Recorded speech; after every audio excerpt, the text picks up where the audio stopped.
The indignation and discontent of Western experts about Zelensky's loud statements began to gain momentum.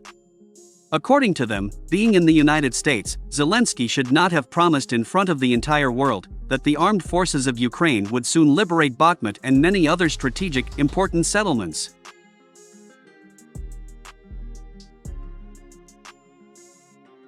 It is quite possible to understand the discontent of pro-Ukrainian experts from numerous Western analytical centers, since the situation at the front is not developing in favor of the armed forces of Ukraine.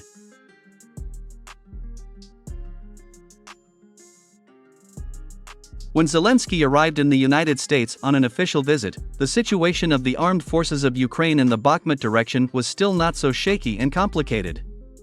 Back then, the presence of the offensive potential of the Ukrainian army near Bakhmut was still preserved, and Zelensky, as always, decided to hurry up again and make a number of loud statements in order to somehow cheer up his Western patrons.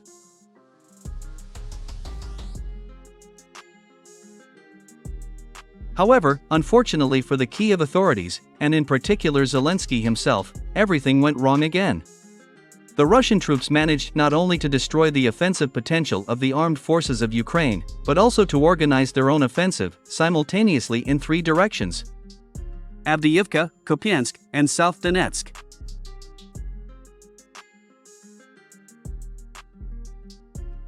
As for the Bakhmut direction, the armed forces of Ukraine have practically stopped their offensive actions there. So, according to the Ministry of Defense of the Russian Federation, on October 23, 2023, the armed forces of Ukraine made two attempts to attack Russian forces in the areas of the settlements of Kleshchyevka and Bogdanovka.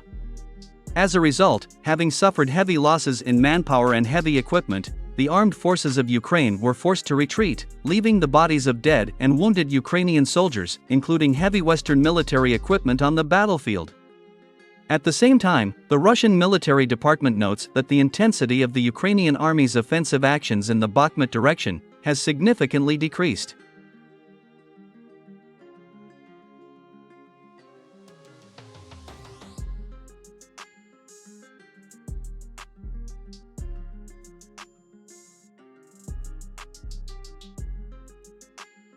The decrease in the offensive potential of the armed forces of Ukraine in the Bakhmut direction is due to the fact that the Russian aerospace forces, within 1 week, managed to destroy dozens of Ukrainian helicopters and MiG-29 fighter jets, which provided significant support to the armed forces of Ukraine with the help of American all-weather precision-guided munitions, also known as Joint Direct Attack munitions.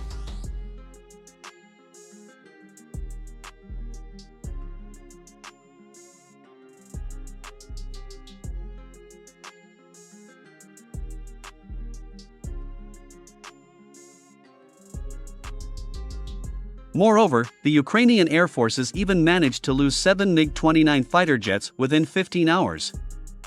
At the same time, many military experts say that such a high performance of the Russian aerospace forces is due to the fact that the fifth-generation fighter jet Su-57, with a new stealth coating and armed with a deadly missile Su-37M, capable of hitting a target at a distance of 400 kilometers, has become actively used in the zone of a special military operation.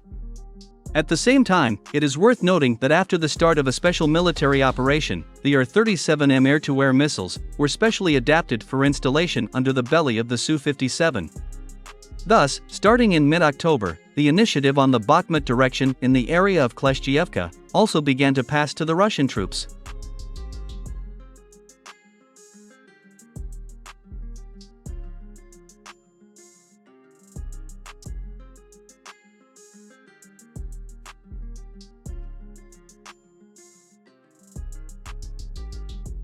Meanwhile, on October 23, American analysts from the Institute for the Study of War made a statement that shocked the Kyiv authorities. According to them, Russian troops carried out a number of successful attacks in the area of Kleshchyevka. Moreover, the offensive actions of Russian troops in the Bakhmut direction were also confirmed by numerous war correspondents.